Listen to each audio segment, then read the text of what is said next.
Ռուսական զորքը մտել է Ուկրաինայի Դոնեցկի մարզի Պոկրովսկ քաղաք, որը ռազմավարական նշանակություն ունի։ Երեկոյան տեսահաղորդում նախագահ Վլադիմիր Զելենսկին հայտարարել է, որ Ռուսաստանը մեծաթիվ ուժեր է կենտրոնացրել քաղաքի շուրջ, որտեղ թեժ մարտեր են ընթանում։ Ըստ նրա, չնայած այնտեղ դժվար իրավիճակ է, ուկրաինական ուժերը պահպանում են իրենց հիմնական պաշտպանական գծերը։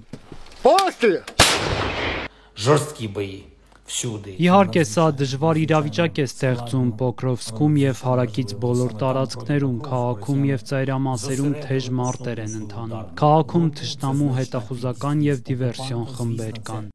Առաջխաղացմանը զուգահեռ ռուսական զինուժը շարունակել է հարվածները։ Սումիում 3 անօդաչուն հարվածել է ավտոբուսի կամ 1 զոհ, առնվազն 15 վիրավոր։ 3 առավոտյան հարվածել են նաև Կիևին, որտեղ կա 3 զոհ, 30-ից ավել վիրավոր, այդ թվում 7 երեխա։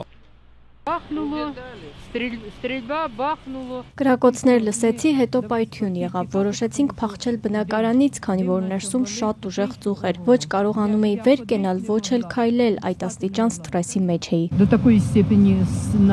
стресс был. Я с 2 внуками дома была. Ես տանն էի 2 թոռներիս հետ, լսեցինք պայթյունի ձայնը եւ քիչ էր մնացել ընկնեինք մեր մահճակալներից։ Երեխաներին ասացի, որ գուցե ինչ որտեղ անվադող է պայթել։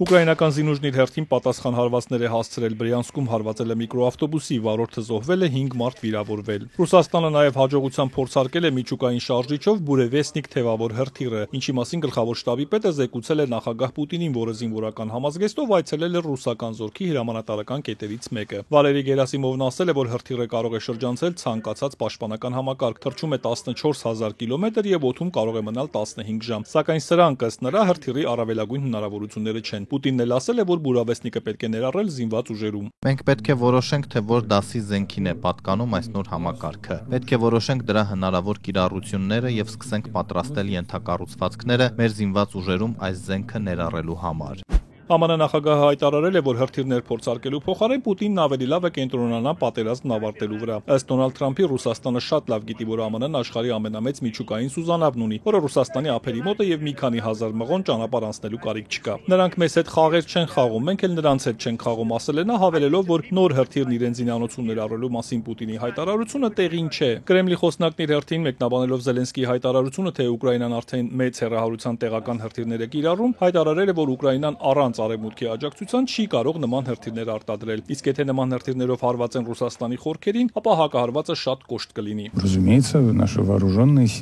Բնականաբար մեր զինված ուժերը եւ Ռուսաստանը դրանք կոշտ կարձագանք են եւ ինչպես ասաց Պուտինը, պատասխանը ցնցող կլինի։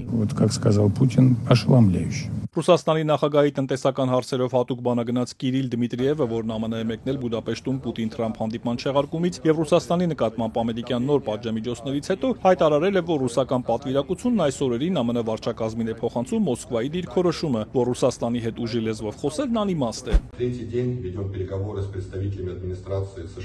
Մենք շատ հստակ փոխանցում ենք նախագահ Պուտինի դիրքորոշումը, որ միայն կառուցողական հարգալից երկխոսությունը կարող է արդյունք տալ, եւ Ռուսաստանին ճնշելու ցանկացած փորձ պարզապես անիմաստ է։